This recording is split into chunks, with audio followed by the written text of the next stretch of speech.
sacarlos de hacer algún problema clínico, creo que le va a dar alguna variación a la parte de enseñanza. Y ya tenía algunos dos casos que tenía preparados, que los hice para la presentación de la materia de neurología ahí en la UVM, ¿no? Que alguna vez di. Entonces la idea era presentárselos a muchachos con un problema clínico real para que hicieran sobre todo el ensayo clínico y ver las partes de algunas veces los criterios médicos, clínicos, sin tomografía, sin nada, qué es lo que debe hacer un médico general, un médico de urgencia, ¿no? Era la base esa. Entonces, ¿cómo le cambio? Con el teclado, derecha e izquierda, ajá, con las flechas. Entonces son dos casos, un caso clínico que me tocó estar involucrado. Como era una clase en inglés, no creo que no había ningún problema. Entonces se trataba de un niño, 5 años, un preescolar, y aquí es donde empieza la primera cuestión, ¿no? Tuvieron un accidente automovilístico sus papás. Tenían 3 semanas. No. Llamó que sí lo volvimos. Sí. Entonces, era una familia coreana. Que en español, en inglés, cero. Entonces habían llegado ahí a una compañía en Nuevo León. Se voltean, pierden estado de alerta los 3. Los primeros papás se despiertan y ven al bebé que tiene una salida de sangre por el oído, y cuando ya iban para Monterrey, empieza a convulsionar, está irritable, y se lo llevan rápidamente a un lugar, al primer hospital que vieron, que es una clínica rural. Ahí lo ven y dicen, no hay nada, váyanse. Pero ya en el camino les convulsiona y ya llega al hospital. Entonces, la primera cuestión, ¿qué hacer en un paciente, o qué es lo que hay que tomar en cuenta en un traumatismo craneoencefálico? Primero es el mecanismo, desde luego. Segunda, cuando ustedes reciben un paciente, saber cuántas horas hay. Uno de los órganos que sufre más fácilmente es el cerebro, falta de glucosa, falta de oxígeno, y un hematoma rápidamente puede comprimir el cerebro y poner en riesgo la vida del paciente, ¿no? Ahí en el examen general, pues era un paciente, estaba hablando con sus papás, no tenía movimientos normales, y lo que se observaba es que en el conducto activo externo se veía sangre y lo que era aparentemente tejido cerebral, que salía por el nervio acústico externo. Entonces ahí ya nos está dando la parte de los diagnósticos, que serían, los vamos a ver. Luego, después les pongo todas las... En la exploración neurológica hay 8 capítulos, o 8 divisiones que tiene uno que abarcar siempre una exploración neurológica. Desde la parte clínica, parte de laboratorio, parte de gabinete, para redondear con síndromes o enfermedades. Siempre les he mencionado que en neurología es mucho más fácil irse por síndromes, con muchas ramas de síndromes, y nosotros podemos llegar a algo más concreto, y muchos de esos síndromes los tratamientos casi son similares, hay poco, inflamatorios, que esté bien el oxígeno, etc. Luego, las funciones cerebrales estaba somnolento, aparentemente oíamos que se expresaba bien con los papás, no entrecortado el lenguaje, y lo demás pues no fue explorado porque estaba niño coreano y no podíamos comunicarnos con los papás. El fondo de ojo en los pares craneales, las pupilas había una isocoria con una midriasis mayor del lado, una midriasis izquierda, y había normoreflexia.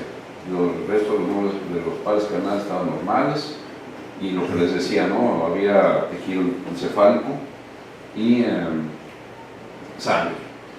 La sensibilidad al estímulo doloroso hacía que se retrajeran las extremidades, la movilidad movilizaba las 4 extremidades al lado de alguna manera, y con fuerza de 5 de 5, ¿no? El sistema vestibular pues, no fue posible realizarlo, no lo entendía, entonces no se pudo hacer, ¿no? De toda la estación, reflejos, control de esfínteres, etc. El tono muscular era normal, los reflejos miocárticos con hiperreflexia y lo demás no fue evaluado. El laboratorio fue ese, 10.4, el alto de 7000, el grupo de 103. La imagen de tomografía y de la columna cerebral y cervical, había una imagen hiperdensa de 3x4x4 centímetros en la región temporal izquierda, con desplazamiento y compresión, izquierda a derecha, del tejido del ventrículo temporal. No había desviación de la línea media, ¿no? Así es como está. Y con eso ya uno tiene que estar entretejiendo qué es lo que va a uno a hacer. Si fueron pocas horas, es diferente que llegue, yo evalúe un paciente a las 3 horas así, o que lo evalúe a las 18 horas, que ya está pasando, de alguna manera está más en edema, que a las 2 o 3 horas que apenas empieza el edema. Entonces aquí hay que actuar mucho más rápido. Entonces rápidamente, desde luego, se llevó a cirugía, se entubó, y lo que se encontró fue, no saber eso, pero se hizo una cranotomía y un hematoma que se fue a otro. No hubo ninguna alteración en el procedimiento. Y luego pues ahí está el niño, ¿no? El chavo. Y aquí es la primera, una de las partes clínicas que, aparte de lo que ya vimos, que es ese signo, que no sé a ver si ustedes ya se acuerdan cómo se llama. Es Batley, ¿no? El signo de Batley.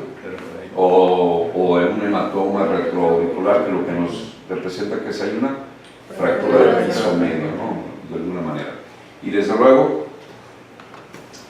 en la salida de sangre, y ahí se ve un poquito entre lo rojo, algo de tejido cerebral, ¿no? Entonces, automáticamente lo que nos está representando es que hay una fractura del peñasco con salida de líquido del cerebro. Desde luego, si hay cerebro, está lacerada la dura.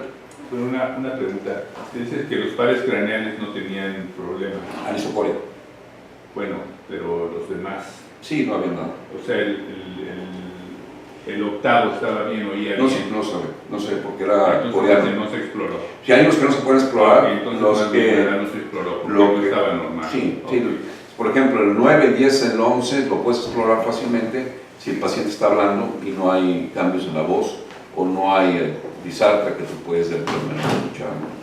Pero hay otros, porque por ejemplo el segundo par, una fractura del peñasco muy probable que tenga hipoacusia. El segundo par y el primer par pues tampoco no huele, pues, no sé, o ve bien, pues, no se sabe. En cambio los otros sí, puede uno dirigir con la lamparita, puede ser que por los movimientos cefálicos puede saber uno si hay una coordinación ocular adecuada. Esa es una de las cosas que obviamente no se evaluó. No se evaluó desde el punto de vista funcional en este momento. ¿Y si se hubiera evaluado con qué hubiera sido? ¿Con un diapasón? Bueno, puede ser un diapasón, aunque puede bajar simplemente por la sangre, ¿no? Ni sin que hubiera pérdida por una lesión del oído medio, el oído interno, ¿no? Simplemente por tener sangre, puede bajar la hipoacusia. Pero con el diapasón, si lo ponen en el centro. Sí, el Weber, hay varias, el Weber, el Schwalbe, sí, tú puedes hacer, pero no quiere decir que haya una lesión per se del oído, sino puede ser sangre nada más acumulada ahí en el... Pero si tiene una lesión por transmisión, sí. Si lo pones en el centro, claro, eso no se lateraliza, pero si tiene lesionado el nervio, entonces sí, ¿verdad? Claro. Okay. O por los potenciales evocados, ¿no? Ahí en ese hospital se hacían potenciales evocados a los recién nacidos en un protocolo. Bueno, ya se decidió hacer una cranotomía, ahí se ve la fractura del escama. Desde luego, acordándose que por dentro de la escama hay una rama de la temporal, de la meningia, que es la que se lesiona y por eso hay el hematoma. ahí se hace, empieza a hacer la cronotomía. No tenemos imágenes. Creo que sí, ahí viene uno. Ahí viene uno. Sí, ahí viene una. Entonces, creo que sí viene uno. Ahí viene como al quitar separar el hueso inmediatamente por el edema, vean cómo se levanta, ¿no? Todavía no alcanzo a quitar el hueso para ver la dura ni nada, pero por el edema, y es lo que muchas veces, y eso apenas empieza. Por eso en los criterios para evacuar, no hematomas epidurales, que es diferente, pero un hematoma intraparenquimatoso es muy diferente, porque abre uno eso, abre la dura y se empieza a salir el cerebro a diestra y siniestra, ¿no? Esos son los criterios que he oído hoy. ¿Por qué no le quitas el hematoma? Si le quito el hematoma, le quito la vida al paciente, ¿no? Son diferentes los criterios. Ya quitando el hueso, ahí se ve desde ya el cerebro que está, es el cerebro licuado que se está saliendo por la fractura y probablemente una lesión ahí de la dura madre. Y el hematoma, que está también intraparenquimatoso, ¿no? Ahí está. Cómo se está evacuando. Pero eso es por las 3 horas que tenía. Es más, se hace más complicado por el edema, ¿no? Entonces lo que se encontró, hay una fractura lineal, una fractura de la base, una edema del aparato temporal, una consuelo temporal, un hematoma temporal y un hematoma subdural laminar. Luego este paciente ahí tuvo alguna complicación con datos de pancreatitis en la terapia, se estuvo manejando y se estuvo manejando con un tubo nasogástrico y después se recuperó la pupila como se ve y sin evidencia ya de un hematoma en una resonancia. Se dio de alta a los 12 días después de la división de los. Entonces aquí hay varias, es el diagnóstico final, una fractura lineal parietal, parieto temporal, un hematoma subdural, un hematoma del lóbulo temporal y un edema de la región. Está en el tiempo postoperatorio en ese entonces, si son 12 días, pues en el medio, y la pancreatitis aguda que se resuelve. Entonces aquí vienen varias cuestiones que es lo que el planteamiento sobre todo para los médicos generales. ¿Cuál es el factor? A ver, empezando así. Era la idea más o menos que tiene Carlos y que la aportación de los médicos, los especialistas, pues les aporten a ustedes de alguna manera, ¿no? Pues verdad.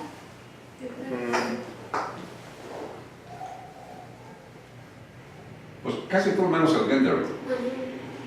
No iba con cinturón de seguridad probablemente, iba atrás, iba acostado, como muchas veces los papás echamos a los hijos atrás, que se duerma, es bonito para que no sufra, ¿no? O sea, que salió expulsado del vehículo porque no traía seguro. No salió. Ahí se pegó en las puertas, se pegó en todos lados. Pero decía que fue encontrado fuera del vehículo, metros. a 8 metros del vehículo. Sí, entonces sí. O sea, salió expulsado del vehículo. Bueno, que se fue tratado en un hospital rural, pues eso todo depende del... Es relativo, ¿no? Eso no tanto. Y ser de 5 años, pues también es relativamente lo más importante es el cinturón de seguridad. El cinturón de seguridad, ¿no? Hacerse que se prevé. A ver, Carlita.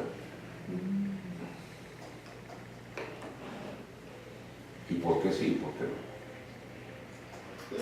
Edema. Y fractura de la base. A ver, la primera, ¿qué es eso? ¿Qué es lo que dice la primera? Hipertensión intrarenal con deterioro rostrocaudal. ¿Y qué es eso de deterioro rostrocaudal? Pues que se van perdiendo las unos. Pues sí, es hasta el tallo, entonces se van perdiendo de arriba abajo. Por ejemplo. Pues, Es importante. A ver, ¿por qué es el deterioro rostrocaudal? A lo mejor hay que primero empezar con datos de disartria o problemas para... Disartria, ¿quién maneja los músculos de la faringe. 9, 10 y 11, ¿dónde están? Digo, eso es lo que uno se está viendo, tiene uno que estar viendo. Los núcleos 9, 10 y 11 están en la médula oblongada, por aquí. Es lo último que se pierde. Pues si es un deterioro rostro-caudal, lo primero probablemente son las pupilas, luego puede ser una ventilación cerebral, cortical, después viene una postura de descerebración o de corticación, y después vienen unas pupilas pontinas. Ahí va bajando. Si nosotros dejamos el edema cerebral crecer, así es. Midriasis. Después puede ser postura de celebración, postura de corticación.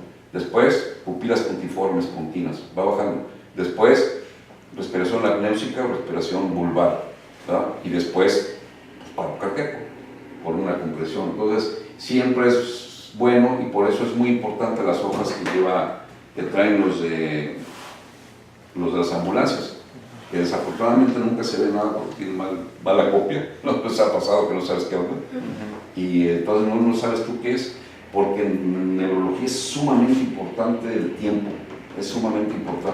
es diferente 10 minutos antes que los 10 minutos que ahorita, en el momento actual, porque ya se pudo ver. No, doctor, si estaba bien. Oye, pues ya tiene una anisocoria. Seguro que sí, le hice reflejos y estaban bien. Pues si hay una anisocoria, tienes que llevarlo ya al quirófano. ¿Qué criterios hay cuando no hay tomografía? Aquí tenemos tomografía, tenemos resonancia, tenemos todo. ¿Qué se hace en un paciente más o menos? ¿Y qué creen que se haga? Y eso es interesante. ¿Qué podemos hacer? Tiene una anisocoria el paciente. Tiene 3 horas de haber sucedido, está obnubilado y también tiene una disminución de la fuerza de un hemicuerpo. De entrada de un lado. De entrada de un ataque. Pero No, pero aquí. aquí Aquí. no tiene resonancia. pues hay dos, bueno, yo creo que si la clínica es sugestiva de una hemorragia intracerebral, a menos de que sea demasiado aparatoso el cuarto, pues lo llevan a quirófano, si no, pues lo mantienen en la observación. ¿Y qué haces en quirófano? Pues a ver qué te encuentras ahí. ¿Pero en dónde? Ah. Aquí, acá. Bien, lo que se hace muchas veces en esos casos es exactamente llevarlos al quirófano. Hay artículos donde en Estados Unidos, desde que lo recogen a la entrada de quirófano, hay tiempos por los que pasan por estudio y tiempos por los que no pasan estudio. En casos así muy específicos, se tarda más en llegar a tomografía, aunque sea no estaba hecho actualmente, a lo mejor ya se cambia, pero los tomógrafos antes tardaron un poquito más en hacer un estudio. El punto 5 Tesla, el punto 2 Tesla tardaron más. Entonces, el paciente puede estar 1 hora más en el transcurso de emergencias a la tomografía y de regreso a quirófano, de 40 a 60 minutos. En ciertos criterios, llega el paciente y se mete a quirófano y se está haciendo trépanos exploratorios temporales, parietales, ¿verdad? Y también occipitales. Se puede hacer si no se encuentra. A mí me tocó un caso muy sonado porque era un nieto del dueño de Cemex, ya se imaginarán. Entonces, yo tenía 2 años ahí en Monterrey y no había nadie porque había un congreso. Yo estaba, pues a ver tú, imagínense, llegando el nieto del hijo de Cemex, pues se llama el doctor, pues, y el chavo, todavía. Pues hay que hacer eso. Y para muchos era nueva esa técnica. Se hizo ese estudio en San Francisco. Y a partir de ahí, pues yo lo metí, chavo, lo exploré, y iba yo al final, iba llegando el neurocirujano que lo trajeron en un avión privado de fuera. Y gracias a eso se vio el hematoma y se bajó. Entonces, muchas veces necesitamos hacer eso. Ok, hay edema generalizado, pues no hay edema generalizado, hay un edema regional. Un edema generalizado, pues es una hipoxia cronóxica, es otro tipo, un paro cardíaco, eso es lo que nos puede dar en general, ¿no? Tiene muchos datos de fractura de base del cráneo. Tiene datos de fractura de base del cráneo, o sea, simplemente el hematoma, la torragia. la torragia y la salida de de materiales. y probablemente el líquido Al cefalorraquídeo. final, ¿por qué no venía mencionado que tuvieron la fractura de la base del cráneo? Sí, sí, mira. Dice, fractura lineal parieto-temporal. Ah, pero en la anterior, Ah, es que tú sabes qué se pasó. según yo sí. Sí, en la anterior donde salió los... En Ahí, esa. Aquí, left temporal skull base fracture. la segunda. Ah, y los finales ya no, se descartó. No, se pasó ahí. Se le fue. Se les pasó con él. Se le fue. ¿Cuál es el dato ese de hipertensión intracraneal? Una pregunta. Tenía el signo de Battle, pero no tenía el signo de mapache, ¿verdad? No. El signo de mapache, ¿dónde es? ¿Qué fractura es? La anterior, ¿no? A la Sí, pieza. generalmente es frontal. Generalmente es frontal.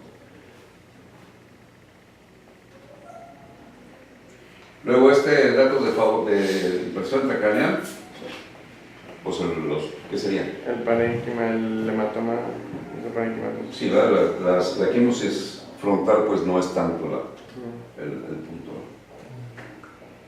Esto, Igual, De el la hematoma memoria. parénquimatoso. la somnolencia es una parte importante. Sí, ¿no? Bueno, es que entonces ahí, o sea, es que ahí lo que dices es datos que favorecen, es como entiendo, un edema generalizado, o sea, sería el hematoma, ¿no? O sea, la somnolencia y la anisocoria son síntomas de esta presión y de este incremento de la presión, más la causa sería el hematoma. El traumatismo simple. El simple traumatismo, tú tienes hematoma y tienes un traumatismo. Y está golpeado. Aquí lo que hemos visto, ¿no? Hay hematomas del sitio de la lesión y hematomas del lado contrario, porque el cerebro se mueve.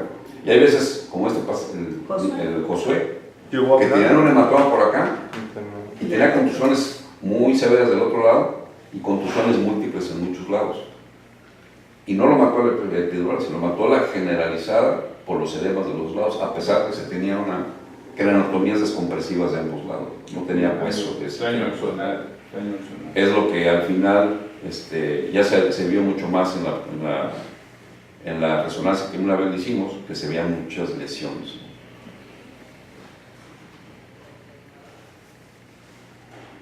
Entonces, eso es lo de la fractura, la equimosis retrocular, la somnolencia, más que nada la hemorragia de la izquierda. Y lo que les decía que tomar en cuenta es un traumatismo de cráneo abierto por la fractura y el deterioro rostrocaudal. Pues esto es lo más importante actualmente, desde luego, es ya la tomografía. Me acuerdo cuando estaba de residente en pediatría, se podía mandar de alta un paciente si tenía un Glasgow de 14 o 15, a veces 13. Ya después se cambió el criterio, ¿no? Estoy hablando de cuando empezó a haber tomografías ya más frecuentes en todos los hospitales, ¿no? Estoy hablando del 83. Actualmente no hay un paciente que no tenga tomografía, si tiene la facilidad, que se tenga una tomografía o que se envíe una tomografía. Salvo esos casos, como el caso que estuviera teniendo un deterioro rostrocaudal, que si hay un neurocirujano, pues creo que le terminan haciendo la cirugía.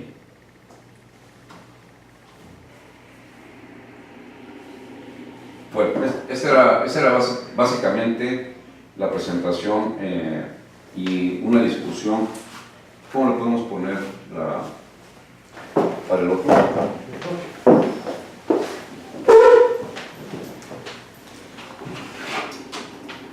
¿Alguna cuestión? Ahorita te paso, creo que están en las... Sí, Bueno, aprovechando la pausa, Análisis. bueno, Exploración. me hubiera gustado ver como si a este niño antes de operarlo se le tomó tomografía. Sí, se le tomó. Ok, hubiera estado interesante verla.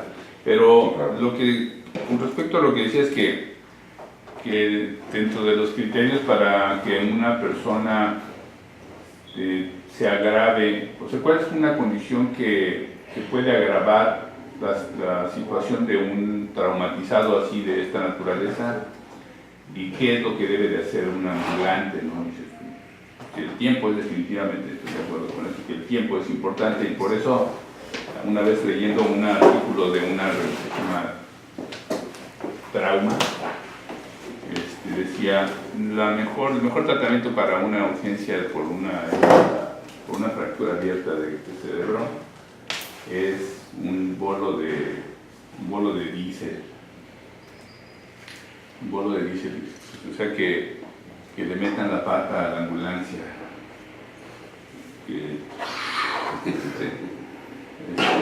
Un bolo de diésel intravenoso, que no un bolo de diésel en el acelerador, para que te vayas rápido, porque el tiempo es ahí muy importante. Entonces, una de las cosas que un buen ambulante debe de hacer es meterle la pata cuando tiene un lesionado de esta naturaleza. Sí, claro. Me parece inconcebible pensar que alguien, por muy rural que sea, vea a una persona con otorragia, que tuvo un traumatismo severo en un vehículo, que salió expulsado del vehículo y lo dé de alta, ¿no? Esta es una. La otra, ¿sabes otra cosa que ha cambiado, como bien dices, con respecto a cómo se hace el teatro para atender este tipo de emergencias en los hospitales? Pues no tanto sí, ahorrar el tiempo que tarda un paciente en ir a la sala de imagen a tomarse un TAC para regresar después al quirófano, ¿no? Es efectivamente al momento de analizar los tiempos que se pierden durante eso. Algunos cirujanos dicen, saben que las personas que vienen ya desde la ambulancia tienen diagnosticado un traumatismo craneoencefálico abierto y ya los traen.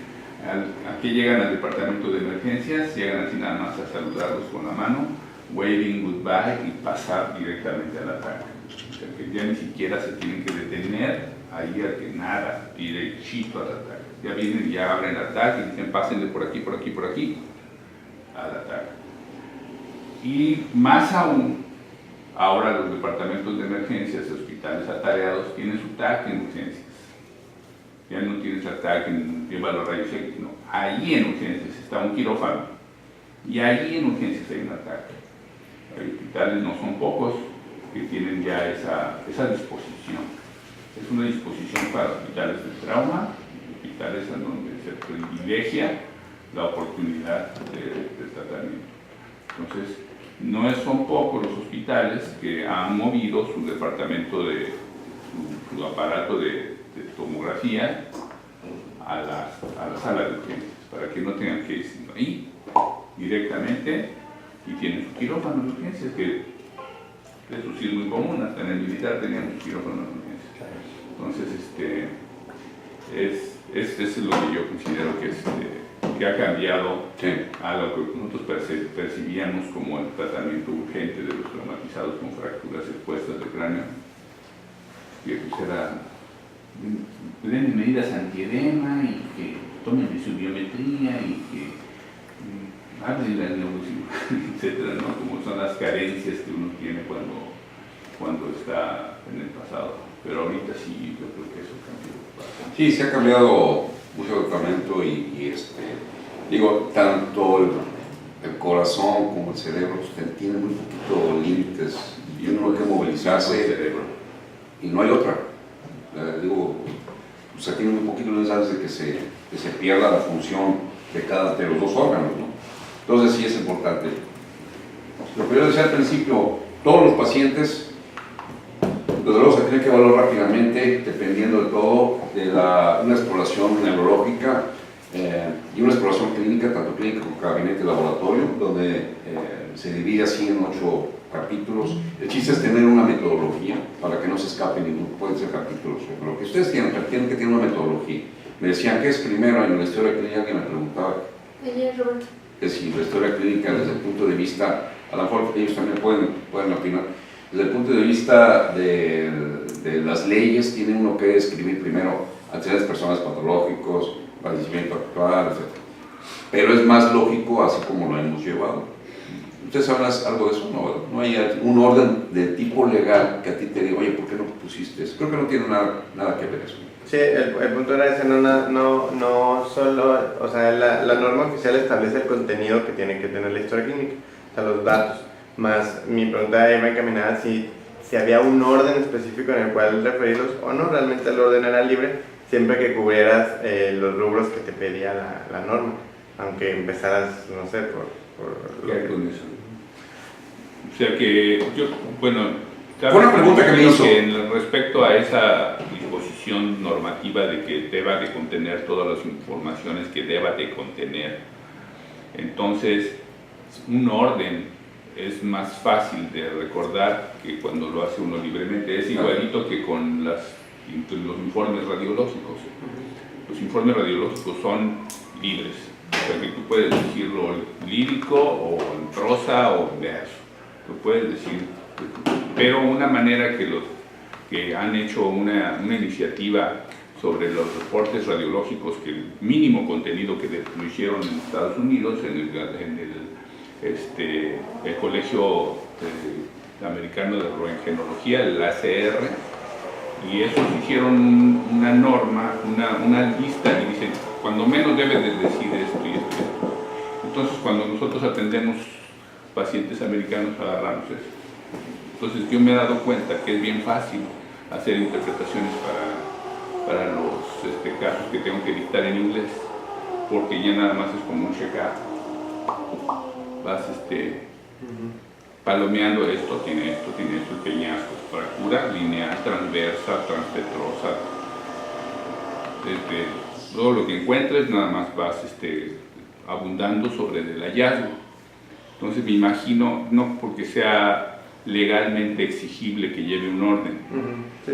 pero que el contenido sí lo tenga. Que es más ideal. Y es más fácil si tú tienes una listita donde vas nada más checando lo que hiciste, es más sencillo.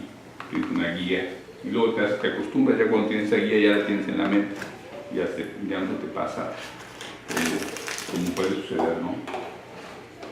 Yo creo que también tienes tú una metodología. Cada quien tiene nuestra metodología, y más el humano el cerebro trabaja así. Si tú le cambias, por eso es muy difícil cambiar, más por pasa de edad, te vas cerrando y las ideas se te van concentrando y es más difícil ser versátil, porque ya tienes 30 años haciendo esta exploración, tengo 30, para hoy, me dice ahorita por ley, ¿sabes qué? Primero tiene que venir esto, pues a ver si primero se me la aprendo, ¿no? Claro que ya me lo voy a aprender. Digo, con esto va a salir.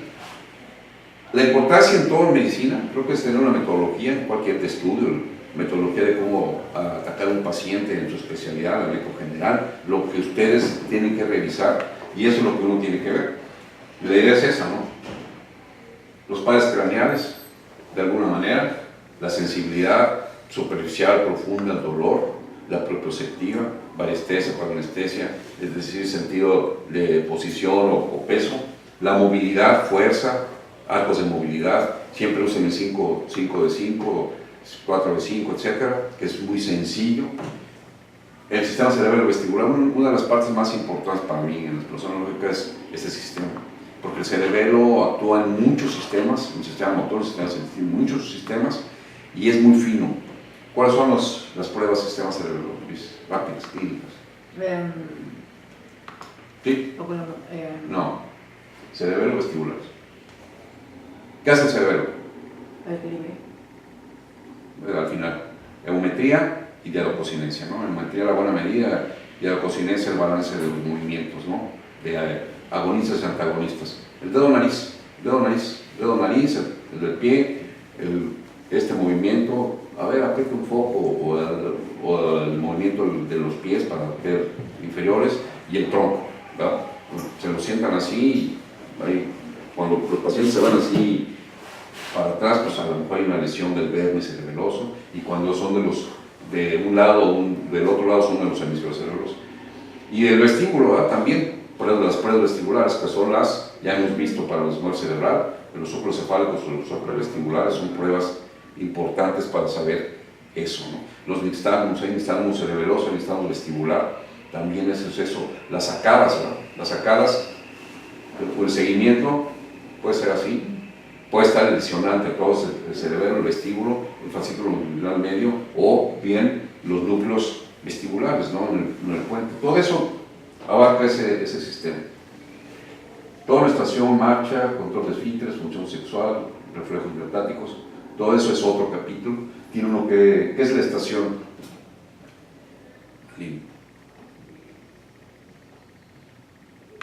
No sé. Estar parado. El paciente dice, a ver, párese.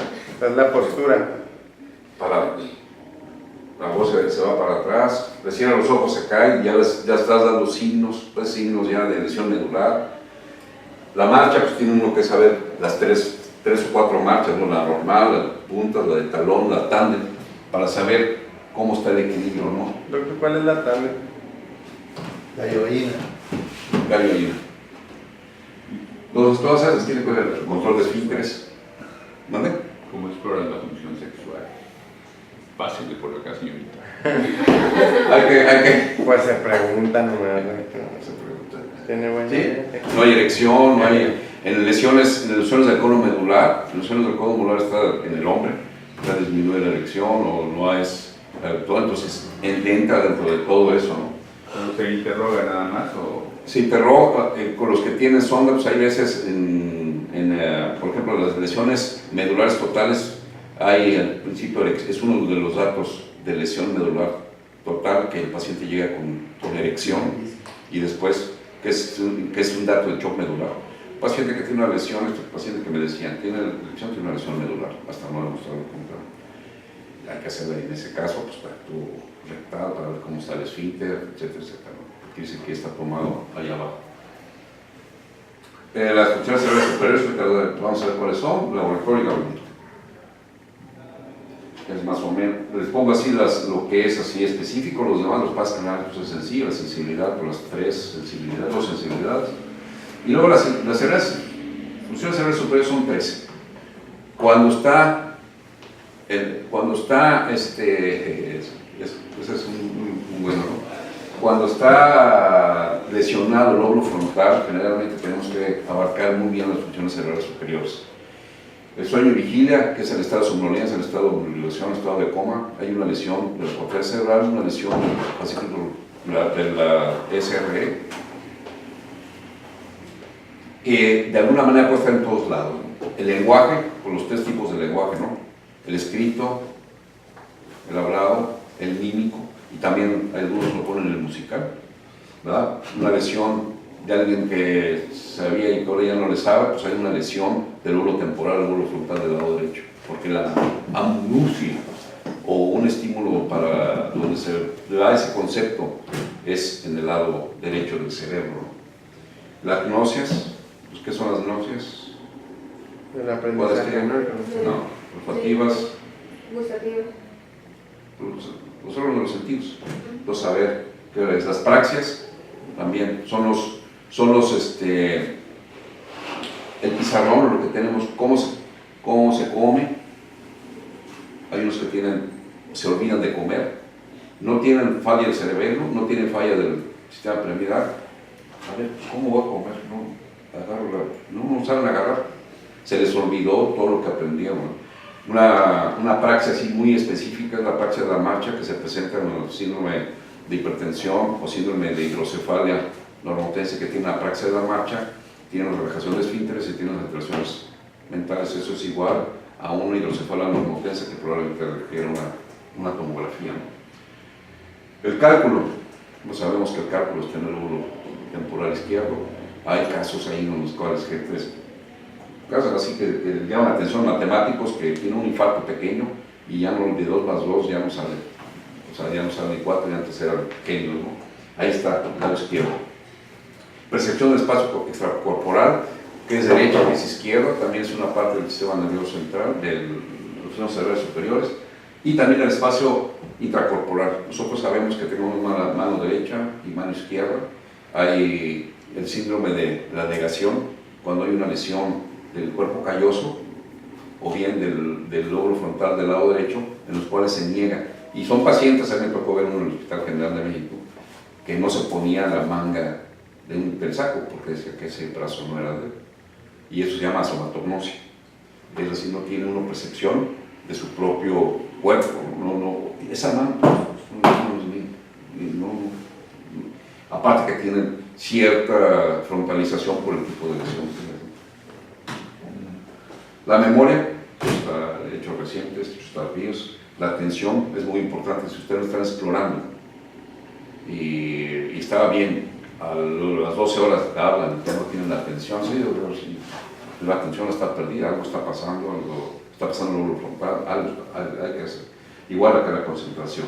El juicio es una cosa muy específica, se le dice al paciente algunas frases, a ver si entiende el significado, más vale pájaro en mano que sin volar, todo eso según su... Claro, tenemos que ver la educación del paciente, tenemos que ver muchas cosas que se veían. Nosotros explorábamos pacientes ahí en General de México, ya ves que llegaban de lugares donde el español apenas lo hablaban, entonces tenía uno que buscarle la forma para saber el juicio, ¿no? Juicio crítico, juicio analítico. Furia y placidez también, pacientes que tienen lesiones del núcleo amigdalino, del cíngulo, también pueden tener tanto uno como otro del hipotálamo, ¿verdad? Sabemos que ahí está el circuito de la furia y placidez, hipotálamo, cíngulo y núcleo amigdalino, y desde luego la aprendizaje. Todo esto, en base es, rápidamente tenemos que hacerlo en pacientes, algunos lo abolimos en casos de urgencia, pero en casos que se nos presentan, en casos difíciles, tenemos que hacer cosas. No sé si tiene alguna cuestión que sería por... A mí lo que siempre me impresiona mucho es cuando los doctores minimizan los problemas, ¿no? Como en el mecanismo del golpe, que el niño sale expulsado del auto y se golpea metros más adelante donde está el golpe, y que el médico, aunque no encuentre nada, su primera intención es decir, no hay bronca, puede llevárselo. O sea, aunque no haya tenido la hemorragia, la autorragia, aunque no, entonces pienso que no es infrecuente que los médicos minimicen un problema que en lo que terminó.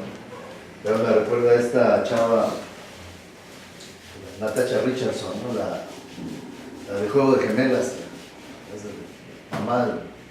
Sí, pero sí se murió. Sí, fue minimizando el problema entre ella y los médicos del contacto inicial, y que después ella muere.